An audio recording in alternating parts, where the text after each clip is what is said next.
কল্পনা করুন একটা অন্ধকার রাতে যখন মরুভূমির বালুকণা বাতাসে উড়ে চারদিকে ছড়িয়ে পড়ছে আর দূরের একটা ছোট্ট গ্রামে এক লোক বসে আছে তার জীর্ণ কুঁড়ে ঘরের সামনে। তার হাতে কোনো খাবার নেই, পকেটে কোনো পয়সা নেই, আর তার পরিবারের সদস্যরা ক্ষুধায় কাতর হয়ে পড়েছে। কিন্তু সেই লোকের মুখে একটা অদ্ভুত শান্তির হাসি। কেন? কারণ তার হৃদয়ে আল্লাহর ওপর এমন এক অটুট ভরসা যা পাহাড়কেও নড়াতে পারে। এই গল্পটা শুরু হয় এখান থেকে, একটা প্রশ্ন দিয়ে। যদি আপনার কাছে সবকিছু হারিয়ে যায়, তাহলে কি আপনি এখনও আল্লাহকে ধন্যবাদ দেবেন? এই প্রশ্নের উত্তর লুকিয়ে আছে এই গল্পে, যা আপনাকে শেষ পর্যন্ত ধরে রাখবে, কারণ এতে লুকিয়ে আছে একটা রহস্য যা শুধুমাত্র সত্যিকারের বিশ্বাসীরাই বুঝতে পারে। এই গল্পটা ঘটেছিল বহু বহু বছর আগে, যখন পৃথিবীতে আধুনিকতার কোনো ছোঁয়া পড়েনি। তখন কোনো রেশন কার্ড ছিল না যা সরকারের হাতে খাবার বিতরণ করত, কোনো ব্যাংক অ্যাকাউন্ট ছিল না যেখানে টাকা জমা রাখা যেত, কোনো মোবাইল ফোন ছিল না যা দিয়ে সাহায্য চাওয়া যেত। মানুষ বেঁচে থাকত প্রকৃতির ওপর নির্ভর করে, আর সবচেয়ে বড় কথা, আল্লাহর রহমতে।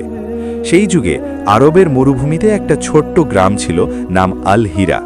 গ্রামটা ছিল পাহাড়ের কোলে, যেখানে লোকজন ছাগল ভেড়া পালন করে, খেজুর গাছ থেকে ফল সংগ্রহ করে আর কোনো রকমে জীবন চালাত। কিন্তু সেই গ্রামে বাস করত এক লোক যার নাম ছিল আবু সালিম। আবু সালিম ছিল একজন সাধারণ যোদ্ধা, যে তার যৌবনে অনেক যুদ্ধে লড়াই করেছে, কিন্তু এখন বয়স হয়েছে, শরীর দুর্বল, আর তার একমাত্র সম্বল ছিল তার পরিবার, স্ত্রী ফাতিমা আর দুই ছেলে হাসান ও হুসাইন। আবু সালিমের জীবন ছিল সাধারণ, কিন্তু তার বিশ্বাস ছিল অসাধারণ। প্রত্যেক দিন ফজরের নামাজের পর সে আল্লাহর কাছে দোয়া করত, ইয়া আল্লাহ, তুমি রিজিক দাতা, তুমি সবকিছুর মালিক। আমাদেরকে যা দিয়েছ তার জন্য শুকরিয়া, আর যা দাওনি তার জন্য ধৈর্য দাও। তার স্ত্রী ফাতিমা প্রায়ই বলতো, আবু, তুমি এত ভরসা কোথায় পাও? আমাদের ঘরে তো খাবারের দানাও নেই। কিন্তু আবু সালিম হাসত আর বলতো, ফাতিমা, আল্লাহ কখনো তার বান্দাকে পরীক্ষা ছাড়া ফেলে দেন না। দেখো কিভাবে তিনি আমাদের সাহায্য করবেন। একদিন গ্রামে একটা ভয়ানক খরা পড়ল। খেজুর গাছগুলো শুকিয়ে গেল, ছাগল ভেড়াগুলো পানির অভাবে মরতে শুরু করল, আর লোকজনের মুখে হাহাকার।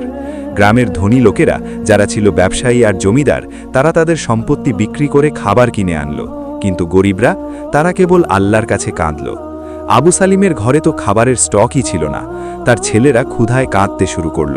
হাসান, যে ছিল বড় ছেলে, বলল, আব্বা, আমরা কি করব? গ্রামের লোকেরা বলছে পাশের শহরে গিয়ে ভিক্ষা করতে হবে।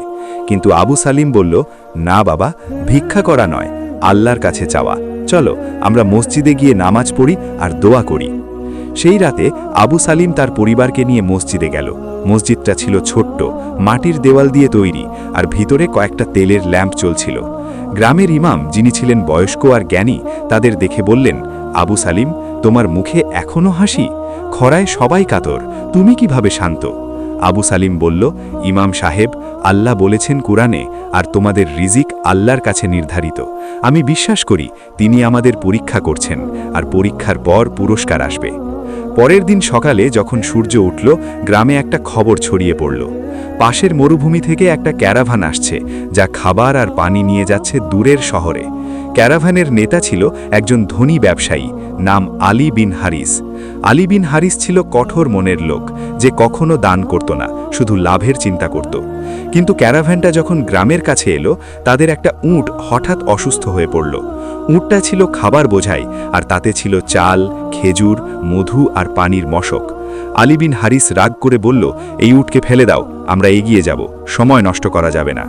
কিন্তু ঠিক তখনই আবু সালিম সেখানে উপস্থিত হলো। সে উটটাকে দেখে বলল, ওয়েট ভাই, এই উট অসুস্থ, কিন্তু আমি জানি কিভাবে সারাতে হয়। আমি যৌবনে যোদ্ধা ছিলাম, মরুভূমিতে অনেক প্রাণী সারিয়েছি। আলী বিন হারিস হাসল, তুমি তো দেখছি গরিব লোক, কি লাভ তোমাকে সাহায্য করতে? আবু সালিম বলল, লাভ নয়, আল্লাহর জন্য।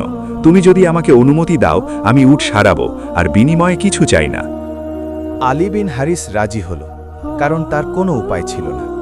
আবু সালিম উটটাকে নিয়ে গেল তার ঘরে। সেই উটকে পানি খাওয়ালো, খেজুরের পাতা দিয়ে ওষুধ বানিয়ে খাওয়ালো, আর সারা রাত দোয়া করল। পরের দিন সকালে উটটা সুস্থ হয়ে উঠল। আলী বিন হারিস অবাক হয়ে গেল। সে বলল, তুমি কি জাদু করলে? এত তাড়াতাড়ি সুস্থ হয়ে গেল? আবু সালিম বলল, জাদু নয়, আল্লাহর রহমত। আমি শুধু চেষ্টা করেছি, বাকিটা তিনি করেছেন। আলী বিন হারিসের মন নরম হয়ে গেল। সে বলল, তুমি আমার ক্যারাভ্যান বাঁচিয়েছ, বলো কি চাও? আবু সালিম বলল, কিছু না, শুধু আল্লাহকে স্মরণ করো। কিন্তু আলী বিন হারিস জোর করে তার ক্যারাভান থেকে খাবারের একটা বড় অংশ দিয়ে দিল আবু সালিমকে। সেই খাবার দিয়ে আবু সালিম তার পরিবারকে খাওয়ালো আর বাকিটা গ্রামের গরিবদের মধ্যে বিতরণ করল। গ্রামের লোকেরা অবাক হয়ে গেল। তারা বলল, আবু সালিম, তুমি কিভাবে এত খাবার পেলে? সে বলল, আল্লাহ দিয়েছেন। তিনি বলেছেন, যে আমার ওপর ভরসা করে আমি তাকে কখনো নিরাশ করি না। কিন্তু গল্পটা এখানে শেষ হয় না। খরা আরও তীব্র হলো। গ্রামের পানির কুয়ো শুকিয়ে গেল আর লোকজন মরতে শুরু করল। আবু সালিমের খাবারও ফুরিয়ে গেল। তার ছেলে হুসাইন বলল, আব্বা, এবার কি করব? আমরা মরে যাব। আবু সালিম বলল, না বাবা, আল্লাহ আমাদের পরীক্ষা করছেন। চলো আমরা মরুভূমিতে যাই, হয়তো কোনো ওয়েসিস পাব, কিন্তু যাওয়ার আগে দোয়া করি। তারা মরুভূমিতে যাত্রা শুরু করল। মরুভূমি ছিল বিশাল, বালুকণায় ভরা, আর সূর্যের তাপে সব কিছু পুড়ে যাচ্ছিল। প্রথম দিন তারা কিছু পেল না। দ্বিতীয় দিন ফাতিমা অসুস্থ হয়ে পড়ল।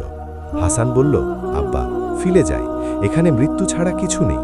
কিন্তু আবু সালিম বলল, দাঁড়াও, আল্লাহ বলেছেন কোরআনে সূরা আল বাকারায়, আর তোমরা ধৈর্য ধরো, নিশ্চয়ই আল্লাহ ধৈর্যশীলদের সাথে আছেন।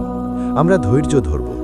তৃতীয় দিনের সকালে যখন তারা প্রায় হাল ছেড়ে দিয়েছে, দূরে তারা দেখল একটা ছোট্ট সবুজ জায়গা, একটা ওয়েসিস। সেখানে ছিল পানির ঝর্ণা, খেজুর গাছ আর ফল ফলাদি। কিন্তু ওয়েসিসের কাছে পৌঁছাতে গিয়ে তারা দেখল সেখানে একটা দল বসে আছে, মরুভূমির ডাকাতরা। ডাকাতদের নেতা ছিল একজন ভয়ঙ্কর লোক, নাম জাবির। জাবির বলল, কে তোমরা? এই ওয়েসিস আমাদের, যাও, নইলে মেরে ফেলব। আবু সালিম ভয় পেল না। সে বলল, ভাই, আমরা ক্ষুধার্ত আর তৃষ্ণার্ত। আল্লাহ এই ওয়েসিস সবার জন্য তৈরি করেছেন, আমাদের একটু পানি আর ফল দাও। জাবির হাসল, আল্লাহ, আমরা আল্লাহকে বিশ্বাস করি না, আমরা নিজের শক্তিতে বাঁচি। কিন্তু আবু সালিম বলল, তাহলে শোনো আমার গল্প। আমি যৌবনে তোমাদের মতো যোদ্ধা ছিলাম, আমি যুদ্ধ করেছি, লুট করেছি, কিন্তু একদিন আল্লাহ আমাকে পথ দেখিয়েছেন। তিনি বলেছেন, যে লোকদের ক্ষতি করে তারা নিজের ক্ষতি করে। তোমরা যদি আমাদের সাহায্য করো, আল্লাহ তোমাদের পুরস্কার দেবেন।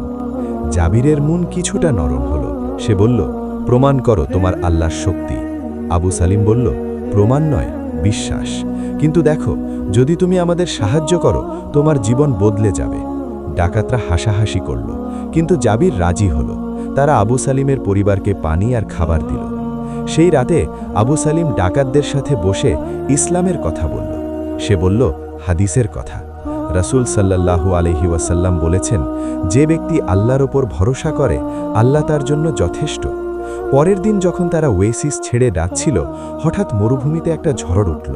ঝড়টা ছিল ভয়ঙ্কর, বালু উড়ে চারদিক অন্ধকার। ডাকাতরা ভয় পেয়ে গেল, কিন্তু আবু সালিম দোয়া করতে লাগল। ঝড় থামার পর তারা দেখল যে ওয়েসিসের কাছে একটা নতুন ঝর্ণা বেরিয়েছে, যা আরও বড় আর মিষ্টি পানির। জাবির অবাক হয়ে বলল, এটা কিভাবে হলো? আবু সালিম বলল, আল্লাহর রহমত, তোমরা সাহায্য করেছ, তিনি তোমাদের দিয়েছেন। এই ঘটনার পর জাবির আর তার দল ইসলাম গ্রহণ করল। তারা ডাকাতি ছেড়ে দিয়ে গ্রামে ফিরে এলো আর আবু সালিমের সাথে মিলে গ্রামকে সাহায্য করতে শুরু করল।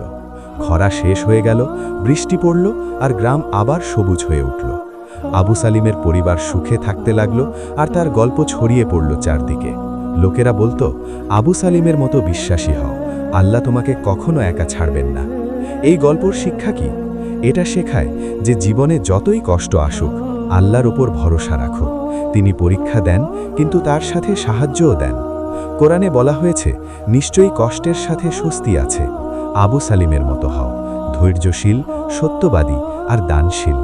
যদি আপনি এই গল্প পড়ে কিছু শিখেন, তাহলে আল্লাহকে স্মরণ করুন আর অন্যদের বলুন। কারণ এই যুগে যখন আধুনিকতা আমাদের ঘিরে ধরেছে, তবুও আল্লাহর ভরসা সবচেয়ে বড় শক্তি।